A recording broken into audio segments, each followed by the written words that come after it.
Are we recording? I think we are. Okay, awesome. Awesome. Greetings, everyone. This is Saher, your TA for EE 312. And I'm going to be trying to record a couple of videos to help you with the upcoming semester, in which I'm going to be recording some videos for reviews, other for installing C-Line and like installing the debuggers, others in which I'm going to be going through some of the old exams to show you my thought process on how to start some of them. And it's not going to stop here. Again, we're going to meet in class and you guys can ask me questions with related to the lectures or even with related to the videos that I'm going to be recording today. I'm sorry if I'm speaking a little too fast, but I just want to give you a quick intro on what is going on and where we're going to stand. So currently the setup that I have is I have my laptop here and then I have my iPad here too, in which I'm going to use to add some notes to the PowerPoint presentations. The PowerPoint presentations should be available on my website along with the videos too. And I'm probably going to upload the videos to YouTube too for easier accessibility. So the first lecture today, I don't have a bunch of things to talk about, but this should be the first one up. So I'm going to focus more on reviewing of C. And as you know, this course composes of C followed by C++, but the first part is C. So I'm going to make a first review on C, and C++ is very, very easy compared to C. If you know C, you probably can handle C++, and it shouldn't take a while. So let's start first with C. Let me pull up the presentations and we should be good to go.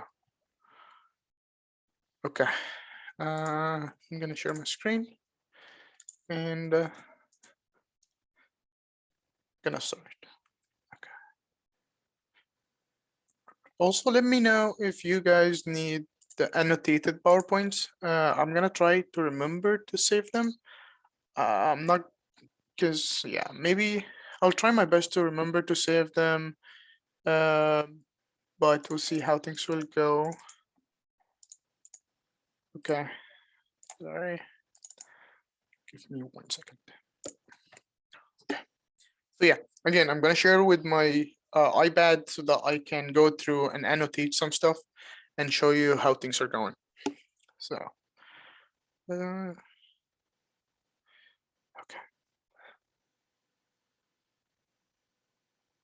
What's going on?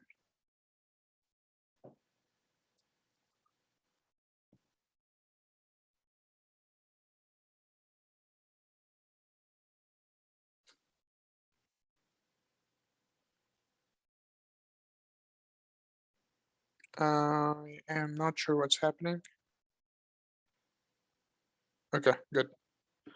Okay, so I'm gonna share my screen now and we can go from there.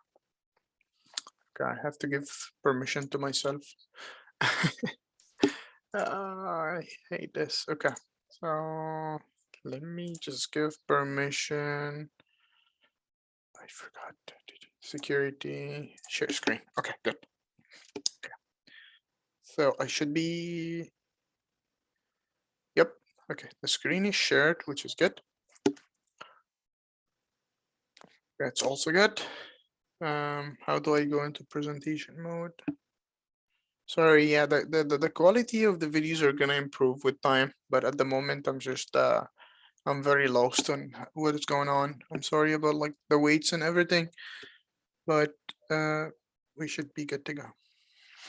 Okay. So again, as discussed today, we're gonna go through C review, and I always gonna try to put like a funny moment or a funny thing, see you next class kind of thing, but you know, don't take it seriously. So let's start with the first basic thing. That's the first thing you, okay, cool. I was just thinking how do I delete now? Okay, that's fine. So the first thing you want to do is learning how to print. How do you print in C? How do you print in C? Printing is pretty easy, and it just uses one keyword, which is the printf, as you can see here. Printf, it just means print the line that you have in there. And then the first line that we have, it says print hello. So printing hello is I mean, it's gonna print hello, but what is the \n mean? \n means it's a new line, right? So programming is not very smart sometimes. When it comes here, it's not as easy to interact with the program. It doesn't understand that in the code section, like let's say this is the code section here, and this is the, what is it? Let's say terminal, right? Or compiler, or whatever you want to call it. So you have the code section. You went through, this is the first line of the code. This is the second line of the code section. The terminal doesn't really understand what does that mean. If you put something on the first line or the second line, you can put the entire program, like 500 lines of program in one line if you want to, but that's not very conventional to programmers. So for me, for the terminal to understand, if this is line 1, right? For the terminal to understand what is going on here, you have to tell her, move on to the next line. So the first line is gonna compose of hello, and then I see \n. So I go to line 2 on my terminal, right? And then I have word. So it's gonna go like this. And then I'm gonna do exclamation mark and then move to the next line. So as you can see, what is the mouse doing here? What is this? I don't know. Okay, sorry. But as you can see here, we have to give commands on different things when we're going through the program. So it's not the smartest thing ever, but this is how it works. Cool. Okay, let's go to the next slide. So the second thing I want to talk about is variables and data type. What are the variables in C? What are the data types that we have? So one thing you want to know is in C and C++, names are case sensitive. So hello this way is not as this, is not as this. All of these are different things. Different names, different, according to the compiler, those does not mean the same thing. Same thing as like just writing hello, something like this. So it's case sensitive, right? So first thing we want to talk about is case sensitivity. Oh my God, sorry. And the two things that is allowed to start with is a letter or an underscore. And then after that, you can include a letter, a number, or underscore. You can't start with, you can't name something 3, I don't know, 3b. You can't do that. You have to start with either underscore 3be or b3. This is like the naming conventions kind of thing. So pay attention to that because it could easily be something in the exam, right? Okay, let's go through that. So the convention, what's the convention? To be a good programmer, you always want to see what's the convention and follow the convention to understand how people program their other programs and make sure it's sort of a habit for you to go through these ones. So the convention is called camel case. Camel case. And you know, the shape of a camel is something like this at the back of the camel kind of thing, right? And so that's what people do. The first word is a small letter, and then the second word is the first letter. So it's something that resembles, you know, just like a camel back, something like that. So that's how you name your variables. Always try to make your variables name meaningful to you, so you understand what the variable is storing or what the variable is doing, but also try to follow the convention through that. Okay, second thing that we have is character. What is happening? Okay, sorry. Okay, what is a character here? Character signifies it's a one character in which it's a single 8-bit character here. So it's like, it's a letter kind of thing, right? Second thing, we do a character array. So a character array, so it's an array. What does an array mean? It's like a storage that stores more than one thing in it, right? And a character array means it's storing more than one character, which in another word is a string, right? What is a string? A string is a word. So anything that has more than one character. So it consists of more than one character, right? So A is a character, BA is a string because it's more than one character. So that's what we have here, a character. And then you have, this is how you signify an array. I'm going to also talk about it later on, but this is just giving you some sort of an idea on the data types. Let's focus on the data types. Second thing, you can make them signed or unsigned by adding the prefix, but it's not very helpful at this moment to understand, or no, I'm not going to go in depth about signed and unsigned right now. Short. Okay, so what is the different types? You have short, you have integer, you have long, and then long. So 1, 2, 3, 4. So what's short? It's an at least 8-bit signed integer. What is integer? It's an at least 8-bit signed integer, but it's not smaller than short. It's bigger than short. Long means it's 32. Long is 64.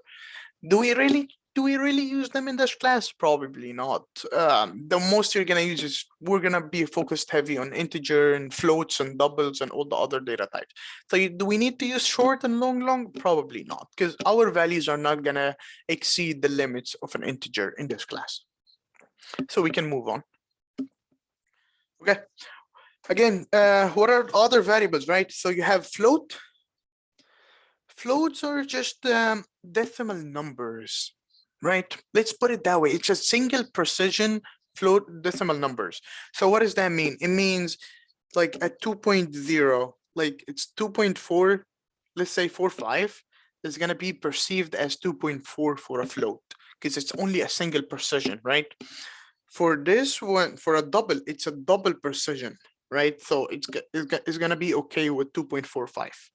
But it's not going to be okay with 2.456, for example. Okay, long double, it's just an extended precision, the prefix, basically. So it just extends the precision of a double.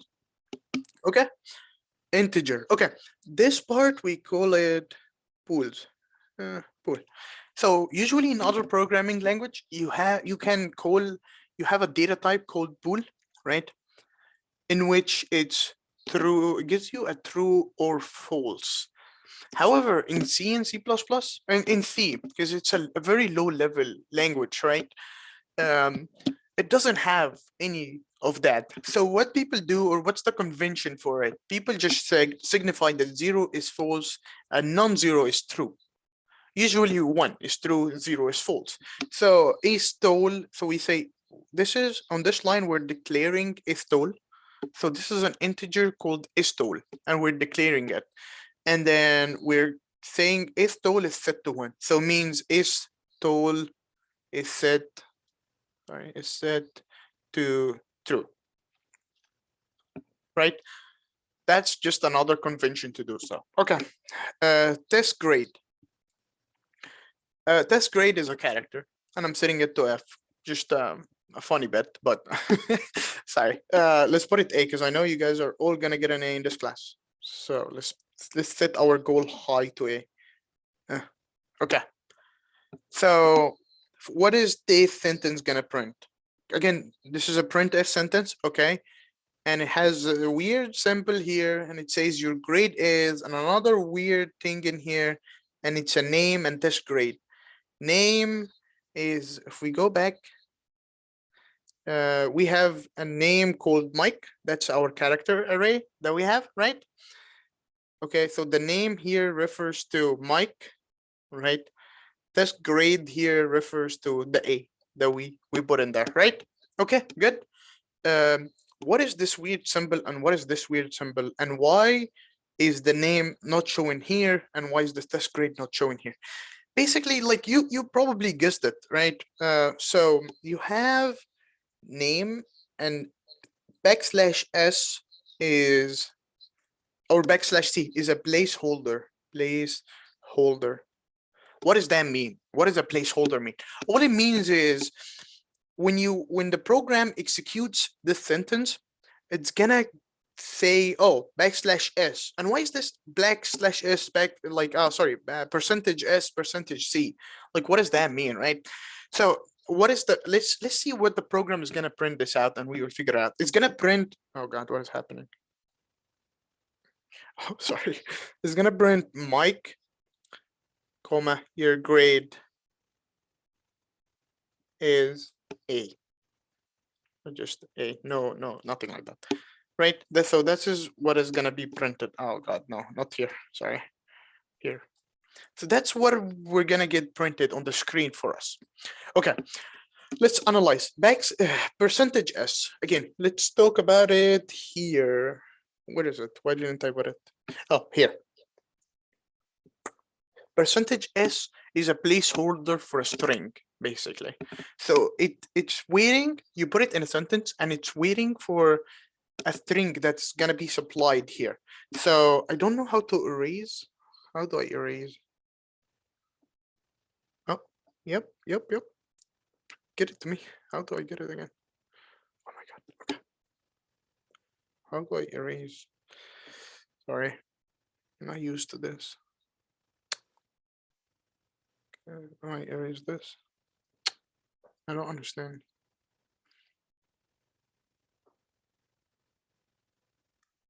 Erase all. Okay, whatever. So what's happening here is this is, as you can see, look, this is the first placeholder. This is the second one. This one is looking for a string, and this one is looking for, from here, a character. This one is looking for a string, right? So this one is for a character, and name is a string, and they come in order. You see the order, name, the first thing is string, so the first thing is string, second one is a character, second one is also a character. This character is A, we set it to A, and this string is Mike. Does that make sense? Hopefully that makes sense. Okay, what's the other placeholders? What is percentage D? Percentage D is basically stands for a decimal. So it's an integer number for this case. E is an exponential. F is a float number. I is an integer with base 10. Octal is base 8. All this kind of stuff are good to know, but I don't think we're going to be very useful in this class. Unsigned, again, not going to be very useful for this class. This is going to print the sign, print the person sign. Okay, like the most ones that you focus on is C, D, S probably, and some other stuff you guys are going to face. But those are the most important ones that we get out of here. Okay, so casting and converting. What is casting and converting? So casting is basically doing this part here. First thing you see, like the thing we learned, first printing. So I'm printing something to a terminal. Percentage D, which again, what did we say backslash D mean? It's an integer number base 10, right? So just an integer number, and then you have backslash n, okay, and then you have, okay. What's happening? This is signifying an integer. But this is not an integer. 3.514 is not an integer. So that's what casting is. I'm casting that value to an integer so that I can print it. Right? If I didn't do that, I will get an error, or it will not be printing the right thing that I'm looking for. So I'm saying cast it into an integer, and then now I can do that. So how do I cast? You just put this and then the data type you want to cast your variable into, and then what do you want to cast. So this is going to be casted to this, to the type here, if that makes sense.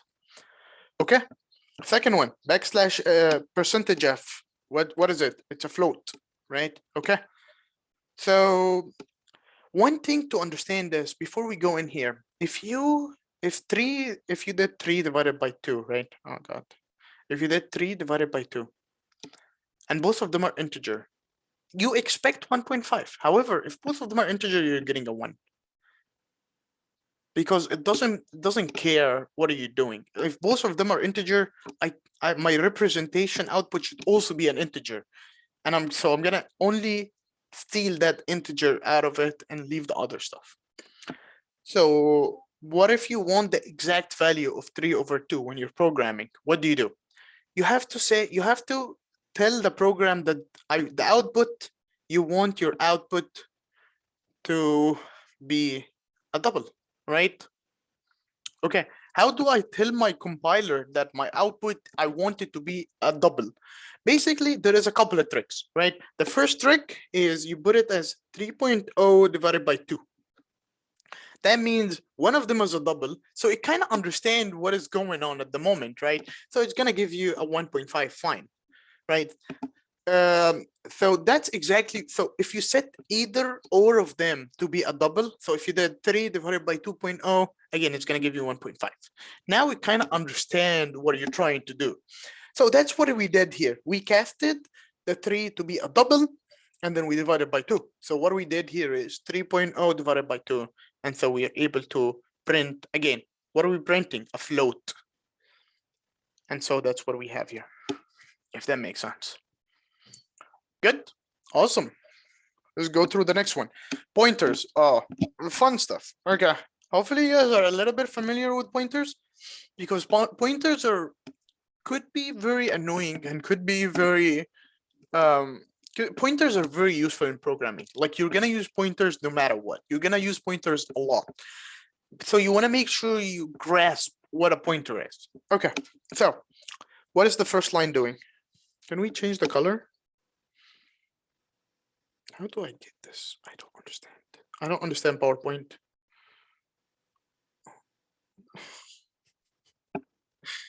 Does that do anything? Maybe 2. Maybe. How do I get the menu? Oh my God. Okay. Wait, is it 2 touch? 3? I'm experimenting at the moment. Sorry. Okay. Let's ignore that. Okay. The first thing we're doing, we're declaring num, a variable called num, to an integer. So now num is an integer, right? Okay. And we're setting it to 10, to the value of 10. Okay. And then we're printing b, percentage b. And then num is here. But what is this? The ampersand. This is called ampersand, right? So what is happening in here? Why are we printing %b? What is %b is, right? %b is basically, let's call it a pointer at this moment, okay? So we're printing a pointer, okay? That makes sense, okay? But num is an integer. How are you printing a pointer? So the ampersand here, the ampersand, sends you to the address of num. So what does the address mean? Basically, let's think about memory as some sort of a big container, right? And you have different things in this big container that you just add on. Again, I'm gonna get back to memory stuff and like cold stack and heap and all the fun stuff about memory. We're gonna go so much in depth later on. So let's go with a quick review with this, and hopefully you get it. Okay. So everything on the memory has like some sort of an address, right? Like houses. Every house has an address to it. That's how you go to different houses. Same thing with memory. You have address 1, you have address 2, you have address 3, you have address 4, right? All kinds of stuff. As you can see, the addresses are pointing to a specific house or a memory location. So for this one, let's say it's going to be num. That's the one it got declared to. And it's set to 10, right? So that's the first thing we have, because that's our program on this hand, right? Okay, awesome. So when you put the ampersand, it means I want the address of that. And what is an address? It's a pointer. And that's why I'm printing a pointer. So what do I expect if I put this in a terminal? You expect something like the output here, output, to be something like, let's say 010 FF C25, something like this, because it's an address. It's very random. This does not mean anything. It has nothing with the program. It's just very random addresses that got stored to. You don't need to go in depth about the addresses right now, but it just, for us right now, for our purposes, it's a random address that we don't know what's looking for. Okay. I guess, okay, so address 1 is 01FF to C25, let's say. Okay, cool. Why would I even need to know that? Like, what's the point of this? So let's go through, and then we will figure out together what's the point of this, right? Okay. The first thing we have is, there's a lot of things going on here, right? We now understand that this is the address of where num is stored on the memory. Let's call this memory. Okay, great. I also don't know what's the laser for. Okay, cool. Okay, so what's the point? Wait, is my, oh.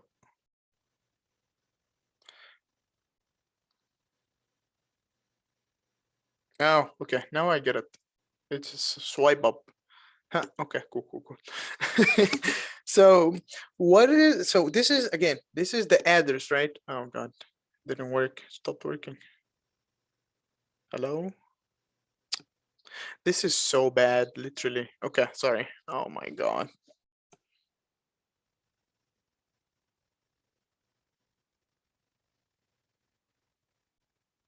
Yes. Sorry. This thing does not work very well. Okay, let's change it to green. Okay, so this, again, here is the address. Can I use, can I get out of the ink? Yeah, okay, so this is, what is happening? Oh my God, it's still down there, sorry. Can I get out of this? Can you give me ink?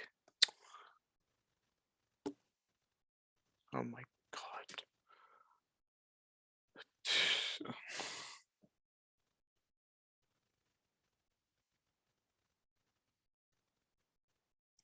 Good, okay. This is so weird. Okay, sorry. So if this is, let's put the memory back to life. Let's say this is the big memory that we have, right? Something like this. And each is looking for a specific thing. Okay. And again, it extends back and forth. It's big memory, right? So this is the address of num. Okay. This is a new variable that we're declaring. It's called b num. Oh, sorry, b small b num. Usually, this is the convention to declare a pointer that looks a specific variable that you have already. You say b, which basically means a pointer to num, right? And then there is a star here, and this is an integer. Again, this is called an integer pointer. When you put an integer star, that's an int pointer. Double star, that's called a double pointer. Again, same thing with character. Character is a character pointer. Some people say char, some people say character. It's up to you, definitely. So what I'm doing is I'm creating a new pointer called bnum, and it's an integer pointer. Why is it an integer? Because num is an integer. That's why my bnum is also an integer. And then it's a pointer that points at the address. Okay, so I have another pointer. Let's say we created another pointer here called bnum. And this bnum is basically looking here at the address of this. So it's looking at this. So it's looking at the 000C25. And then now I'm gonna print bnum. What do you guys expect if I printed the bnum? I'm gonna get the exact address of this, right? So for this one here, this line, I'm getting the 010 FFC25. Okay, for this line here, I'm again getting 010 FFC25. And then for this line, I mean, what's the difference between line 1 and line 2? This star here. It's called dereferencing. What does that mean? It means this is my pointer, and I don't want the address of the pointer. I want what's inside of the address of the pointer. So it goes to the address here. So it goes, imagine it's a person, right? Walking by, and it goes to the address, and it'll be like, oh, I'm here. Cool. What do you want? Do you want the address or do you want the value? And then it sees the star. Oh, it's a dereferenced one. Okay, so you're looking for the number. So it's going to print 10 for you. Does that make sense? Hopefully that made sense. If you have questions, feel free to email me. Again, I didn't put my information, but it should be on my website and everywhere. It should be something like, Saher Elsayed at utexas.edu. Again, you will find it in the syllabus. You will find it on my website. You'll find it everywhere. Okay. Let's go through this more. Okay, so again, we are doing numbers here. I gave you a sneak peek of some of the numbers. Again, printf is just printing. \d again is just decimal, or an integer, and then f is a float. Okay, this is now 2 times 3. You can do plus, minus, divide, or multiply, easy. You can do modulo. What is modulo? It sends you the remainder of a specific value. It's very, very important. You may seem that it's not very important, but it's very, very important to you. Okay, so what's something like 10 over 3? It means it's going to divide to 3, 3, 3. And then what's your remainder? A 1. So that's what you're going to get. Okay, same thing with this one. Again, this one, you see there is a plus, there is a multiplication, so it's hard to know what is going to happen first. But C is kind of smart, so it follows the BIMDAS, BIDMAS, whatever you want to call it. It goes multiplication, you know, the parentheses, multiplication, all this kind of stuff. So for this case, it's going to do the multiplication first and then the plus after. So what if you want to do something else? What if you want the plus to happen first? What would you do? Again, it's just a simple parentheses fix. Just put the parentheses, so it prioritizes the parentheses first. And so it's going to get you 3 times 3, which is a 9 for this case. But if the parentheses were not there, it's going to be, 2 times 3, which is 6 plus 1, 7. Does that make sense? Okay. This one, again, 10 divided by 3.0. You see the 3.0, even though it's a 0, 3.0, it still signifies it's a double. And so that's why we're printing a float here. And what are we gonna get? 3.3, stuff like that. Awesome. Okay. These are some declarations and how to make it easy, right? So if we say num is a 10, okay, let's put it. Oh my God. How do I get this? Oh, sorry. I thought it was a swipe up. Okay, sorry. Oh my God. Okay, sorry. Where is on? Okay. Let's put this now. Okay, I'm sorry about all of this. I don't think I'm gonna continue using PowerPoint because it's not good at all at this point. I don't know. Or maybe I'll Google the instructions on how to do it. But let's continue with this. So I have num, again, is an integer and it's set to 10. What is num plus equal to 10? So if you want to say, let's take this area here and then, oh my God, okay. Let's take this area here, right? And let's say we have num set to 10. If we want to add 10 to num, right? You can say 10 plus 10, or you can say num is equal to num plus 10, right? That means get the value of num and add 10 to it. This means 20, because we know what num is. So it's easier to use this, but sometimes we don't know what the current value of num is. So we do whatever num is, add 10 to it and set it back to num, right? This is the same thing as this. This means get num, whatever num is, right? And add 100 to it. You can do plus equal, which is the same thing as we did, minus equal, which means whatever num is minus that, divide equal, same thing, multiply equal, same thing. So we're talking about this part here. Okay, what about printing? Again, now we're just printing what num is. That's pretty much it. For this case, if we're talking about this part here only, num is originally 10, and we're adding 100 to it, and so we're getting 110. That's it. Okay. What's num plus plus mean? It means num equal to num plus 1. This is very helpful because it helps with the loops. In the loops, you put it that way, so it's easier for you when you're typing. Like instead of doing like num plus equal 1, you just num plus plus. It only works for plus 1, the plus plus. Same thing for like minus minus. It means minus 1. Okay. So now if we printed num, our num, remember, is 110. So now it's going to be 109. This is power, so it's 2 to the 3. This square root, so square root of 144. This is rounding it, so it's gonna round it up to 3. If that makes sense. Okay. These are functions that comes with C in like the original libraries, all the multiplication, addition, all this kind of stuff. So these libraries are provided to you. That's why the program understands the execution of these stuff. We're gonna learn more libraries definitely across the semester, and then you will have to do some research to understand what each library is capable of. But these are like the basic ones, right? These are the original ones that you will use across the semester. Okay, arrays. Remember, I told you a little bit about arrays at the start, and now it is here. I'm still investigating what's going on. Okay, sorry.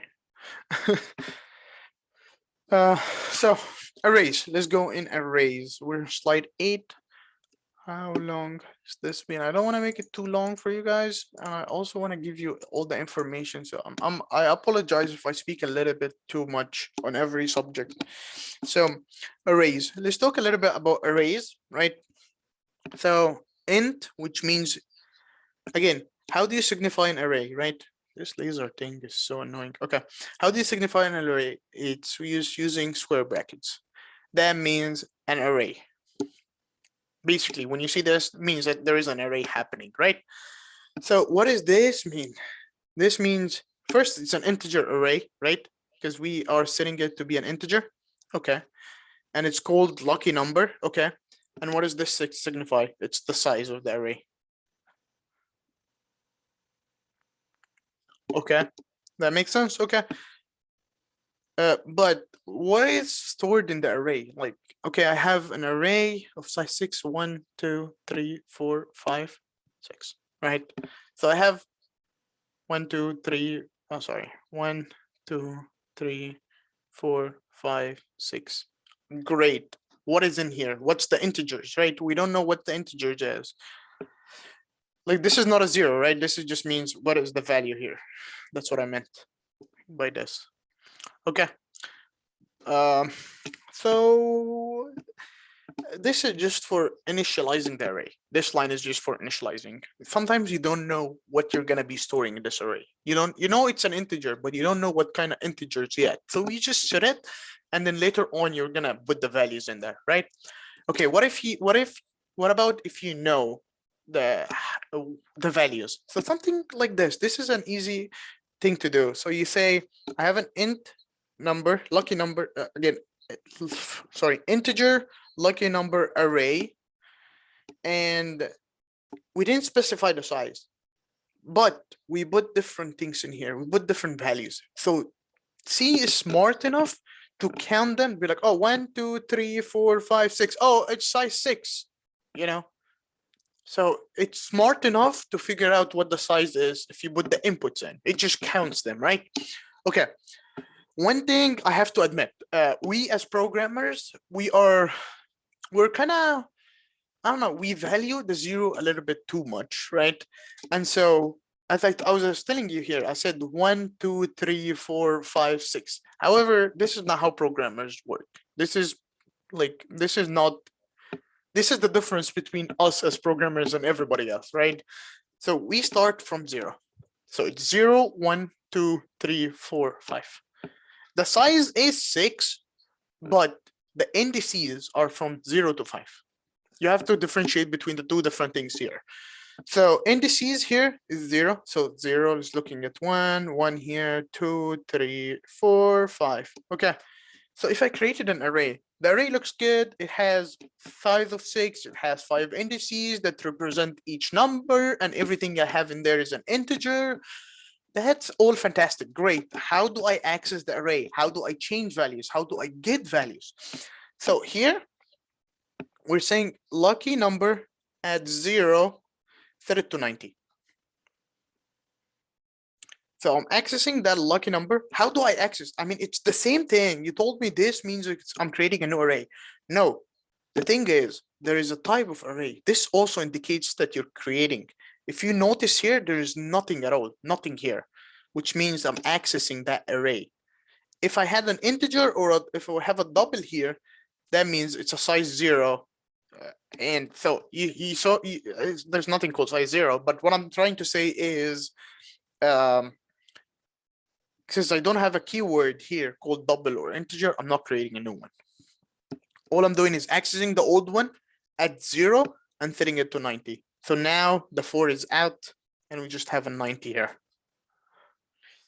The first line we have here, we're printing it at 0, so we're getting a 90 because now the 4 is gone. And then we're printing it at 1 and the 1 is an 8. Hopefully that makes sense. Arrays are not, like, as we saw, when the arrays are something like a big container with a bunch of values in there, right? But sorry, yeah, it's just a 1D array is just something like this. Okay, what is a 2D array? Like, what this is a 2-dimensional, or a I forget the D here, 2-dimensional array, 2D array. Okay, what does that mean? It means it's arrays inside of an array. So that's a little bit confusing, right? Hopefully this works. Okay, it works and it's working. Okay, so let's say this is the big parent array and it's something like this, right? Oh my God, I hate this so much. Can I change the color without screwing up everything? Oh my God, okay. Sorry about that.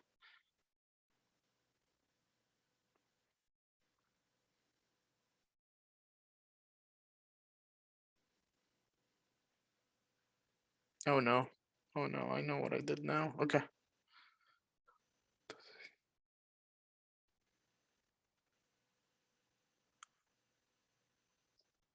Sorry, I'm just trying to make it okay,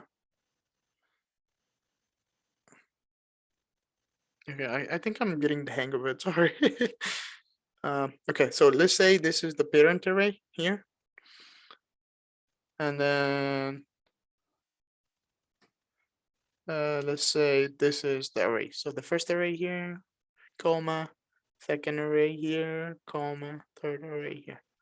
So you see, this is a 2D array because I have a bigger array at the outside, and then I have an arrays in there. So it's an array of arrays, of 3 arrays. So that's a 2D array. Okay, that makes sense. I guess, right? So let's go in here. So it's first you have to again to declare what you're gonna store in this array. For our case here, we see an integer. So you have number grid here, and you have a 2 by 3. Now instead of only 1 square bracket, you have 2. You have to declare the sizes, right? So this means 2. Just try to understand it this way, right? Because this makes so much more sense to me. It's 2 3 arrays. 2 arrays, and each array is made up of 3 values. And what do we have here? 1 array, 2 array. So 2 arrays of what's each containing 3. So it's a 2 of 3, right? Okay, good. Same thing. Okay, so we created this. We learned how to access it. So this is how we access. We go into, what does 0 1 mean? It means go to the 0, because this, remember, we start from 0. So this is array 0, this is array 1. So go to array 0 and go to value 1. Which one is value 1? It's the 2. How, right? That's a little bit confusing, right? For some people. Okay, so you have, okay, so if we have an array, again, remember the indices is 0 1 2 3.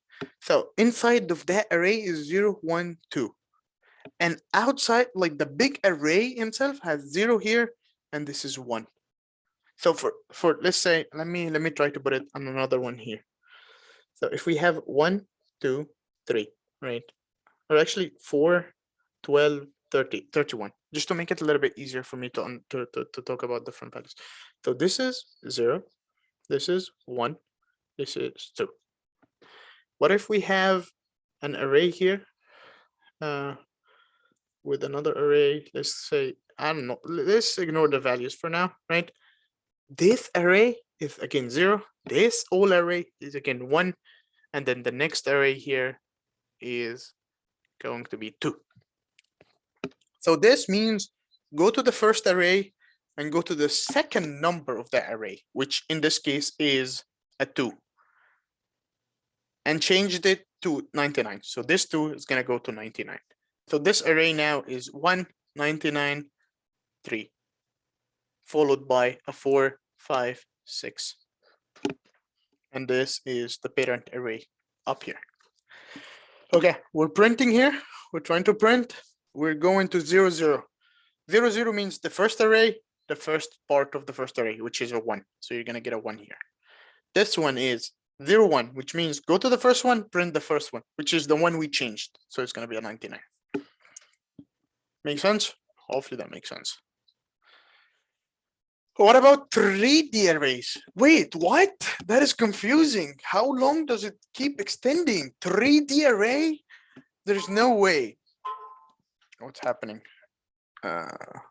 Okay. So what is 3D arrays?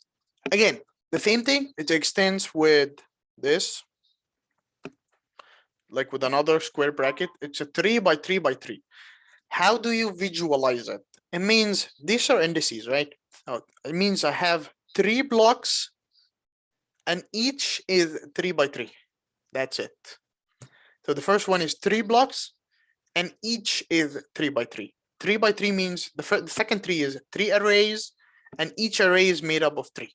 And this means 3 blocks. The first one is 3 blocks. Okay. Okay, so how do you set it? Okay, this is a little bit confusing. So how do you set the values for all these blocks? You see, so we have a 10, 20, 30, 40, 50, 60, 70, 80, 90. So that's the first block. The first block is signified by the blue parentheses here. So this first block, the first block is made up of 3 by 3s, right? So you have a 3 by 3. The second block is also another 3 by 3. Third one is also another 3 by 3, right? The first 3 again is 3 arrays and each is 3 numbers. So the first block is 10, 20, 30. As you can see, 10, 20, 30, 40, 50, 60, 70, 80, 90. It's a 3 by 3. Second one, third one. And that's how it goes. This is very important because this has been in a lot of the old exams. If you went through some old exams, you will find this. So pay attention to this. Functions. Ooh, I think that's the last thing, right? I could be wrong. Oh no, never mind. Oh, okay, sorry. So this is a declaration of a function. Again, this means what type of function it is. What type of function are we doing? And what type means what's the output of that function. So if I have an integer, I have to have an output of an integer, 1, a 2, or a 3, or whatever. I can't have an output of 1.5 because that does not, you set the rule for that function. And that function is called add numbers. Okay, how does the function work in my program? Add function means it's adding 2 different numbers, right? So for a function to work, I have to give it 2 numbers, right? I have to be like, oh, I have a number 3 and I have a number 2. Can you add them for me? And the function is going to be like, oh, okay, 3 plus 2 is 5. And it gives me an integer of 5, right? So what is the 2 numbers that I give it to her? That's exactly what you can see here. num1 and num2. Both of them are 2 integers that I supply to my function. I'll be like, oh, here is it, function, Mr. Function, can you fix this for me? And you give it number 1 and number 2. And the function will be like, oh, thank you for number 1 and number 2. Now I can add them and here's your output, right? So that's how you declare it. So let's look at it down here. You see, it's outside of the main. All your programs are usually inside the main, but it's a bad programming habit to do so. You always want your main to be the minimum. You want to use all the other helping functions to do all the work for you. Okay. So add numbers, again here, it's an integer. You have number 1, number 2. and you're returning, remember for a function, you have to return something, and you're returning number one plus number two. So whatever the user is gonna give for number one and number two, you're just gonna add them together because we have addition in our original library. You just add them and return them back, right? Easy. And what if the user gives me a double? It's not gonna work. Why? Because we set this here to be an integer, remember? What's happened? Hello?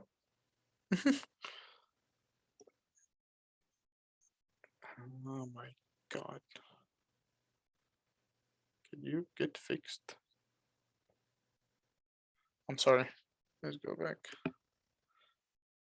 Yeah, I'm not using this again, sorry. Can I do it from here? Maybe it's easier to do it that way. Draw. Okay, maybe it's easier this way. Yeah, I think it's a little bit easier. Okay, sorry. Oh my God, all the annotation is gone now. Okay, next one I'll try to save them. Okay, so yeah, again, the same thing we have here. So again, how do I make sure that the user provide me with integer? You see this part here? It's int. So I know that num1 and num2 are integers. So I'm not afraid by Eminem. Okay. So in my main, what I'm gonna do is I created an integer called sum, and this integer is set to the output of this function. And what's the two integers that I'm supplying? It's 4 and 20 and 60. So this function is gonna have 4 and number one exactly the same. You see, 4 is gonna be set to num1 here. 60 is gonna be set to num2 here. 60. So this function is gonna say, oh, return, 4 plus 60, that's 64. So it sends back 64. 64. And so sum now, at this point, sum is set to 64. And then I'm just gonna print sum. Return 0. What does return 0 mean? Don't worry about it. For main, just put it return 0 for now, and we're gonna talk about it later on. But it's always return 0. And you have sum set to 64 now. If statements. Okay, how do you work with if statements? What is the use of if statements and all this kind of stuff? If statements are very, very important to us because it builds the basis of if this happened, do this, if this happened, do that. And that's like what a lot of people describe programming sometimes. They say, if this happened, do this, if this happened, do that. A lot of people make fun of programming by saying it's all about if statements. And they're not actually wrong. There's a lot of if statements in a programmer language. That's how you figure out the logic, right? So let's discover what if is. Again, if, this is the form of if. You put if and then a condition. And then if that condition is true, the execution block is going to execute. And if it's not true, it's going to move on to the next stuff, right? So I'm not going to go through all of this, but this means and. So this means if student, this means not. Oh God, what has happened? How do I go back? Oh, how do I? Okay, this means not. What's happening? Is it because of this? No. Okay. So this means not, and this means and. Again, this means not. This means and. This means not. This means equal to. Equal to. I'm gonna get back to it, but I'm just showing you. This means greater than. This means greater than. This is greater, less than or equal. Sorry, greater than or equal, less than or equal, not equal to, equal to. Okay, these are the ones, right? Those are very important. So what am I saying here? Let's zoom in here. I'm saying if student is not equal to 0 and is smart is not equal to 0. I know you guys are all smart, but what we do is, I'm saying is, and means this is gonna execute only if both of the two conditions around the and are true. Because remember, this is what an and is. It's 1 and 0 is 0. Sorry, and let me put it to you here. This is and. Say 0, 0, 0, 1, 1, 0, 1, 1. So 0, 0, 0, 0, 1, 0, 0, 1. It only executes when both of them are true. One means true, right? Where's or? Okay, or is not shown, but or is the exact opposite. If only one of them is true, and it's signified as this, just two, what is it called? Standing poles or whatever you call it. I don't know. So this one I'm saying is if student is not 0. Let's analyze one part at a time, right? If student is not 0, what does that mean? Let's see. If student is set to 0. This I'm saying it's not equal to 0. Is that true or false? That is false, right? Because what are we saying is 0 is not equal to 0. So that's false. That's not true. If smart is not equal to 0, if smart is equal to 0, so 0 is not equal to 0. That's also false. False and false. We look at the end table, 0 and 0 is 0. So the output of this is a 0. And so this if statement is not going to work. How do you move to the next one? You do else if. So if the first one didn't work, go to the else if. If the else if didn't work, go to the else. Else means all the other cases that we have. So what is the else if? It says a student is not 0. What is a student again? 0 is not equal to 0, and smart is equal to 0. 0 is equal to 0. This is true, so we're gonna call it 1. This is false, we're gonna call it 0. 0 ended with 1 is a 0. That means again, this is gone. This is gone. Now we go to the else. Else means I'm gonna take all the other cases and do this with them.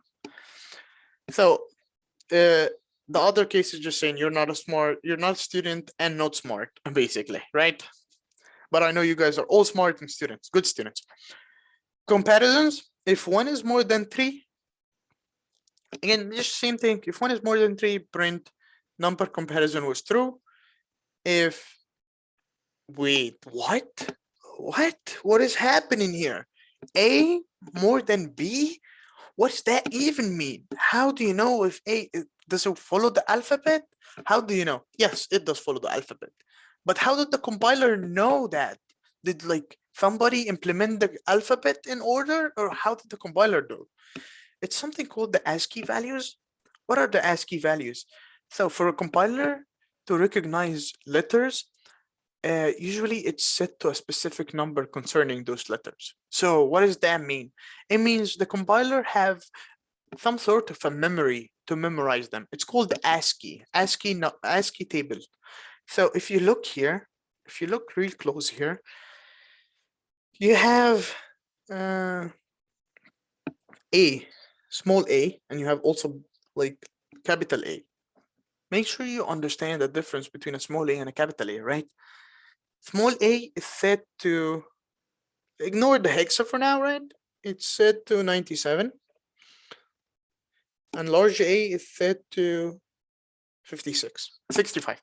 So what's the difference between them? It's 32. That's one thing you always want to remember. The difference between large A, small a is 32. But wait, I thought that the difference between the alphabet is 26 letters. And I see like A is 56, B is 66, 67, 68, 69, 70. What happened? We have these at the end. We have these ones at the end. And also this one. Are these very useful to know? Some of the stuff here is very useful to know. Some other stuff are not, right? So these are the things that you want to remember. What is A? 65. What's this is capital A. What's small a? 97. Those things you should remember. How many letters in the alphabet? 26. What's the difference between big A and small a? 32. So if I said A plus 32, what do I get? Small a. What if I did A minus 32? I get capital A, right? All this kind of stuff is very important when it comes to ASCII. I'm just gonna go quick the for loop. This is basically it. So I'm saying if A is more than B, what's A? It's 97. What's B? 98. So 97 is bigger than 98. Correct. So this sentence is gonna get printed to the screen. For loops. Structure of a for loop. You have a for, and then you have a initial condition, and then you check the condition here, and this is for the next level, next step. So I'm setting I to 0. So my I is set to 0, right?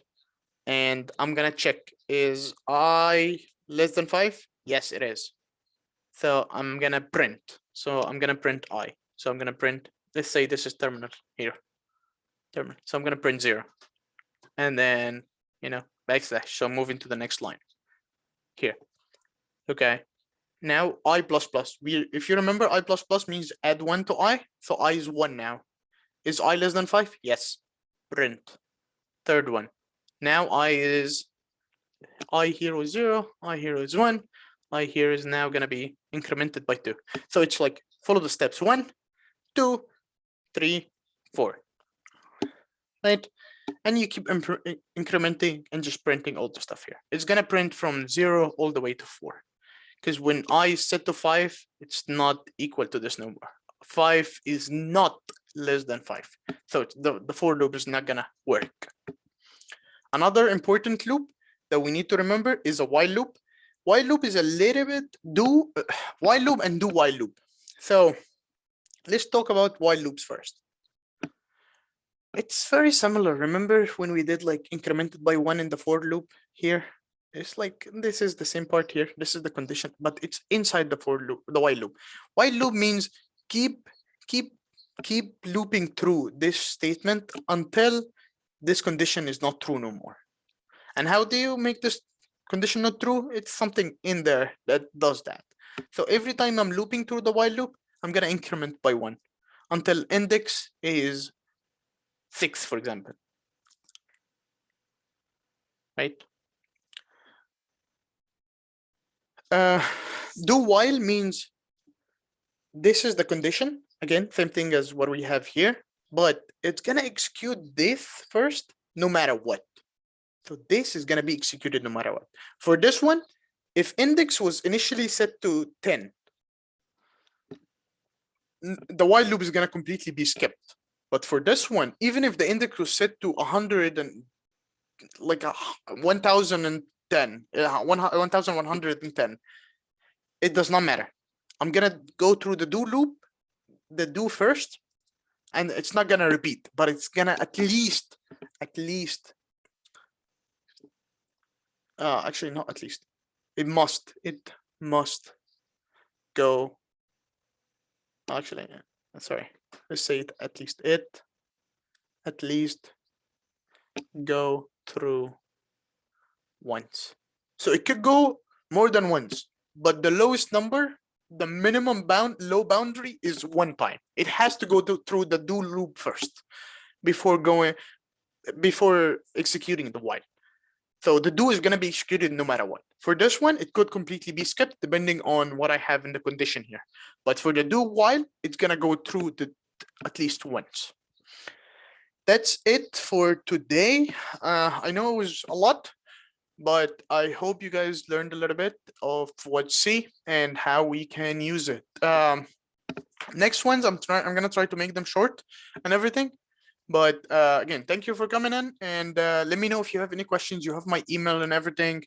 Again, my email is Saher Elsayed, oh my God, at utexas.edu. This is SAYED. Awesome.